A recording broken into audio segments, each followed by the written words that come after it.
I lost Freddie, my husband of 20 years, in the explosion on August 4, and it will be the hardest thing I will ever experience.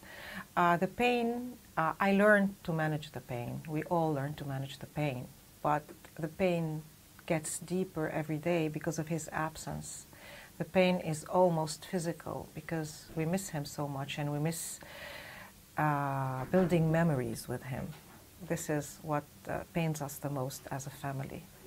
I hope justice will prevail one day. This is why I'm still standing. This is why I wake up every morning, to be able to look at my son's eyes. I have two sons who lost their father, their role model, and tell them that despite what happened, we live in a world where impunity is not a culture, where each guilty party pays for his mistakes and his crimes.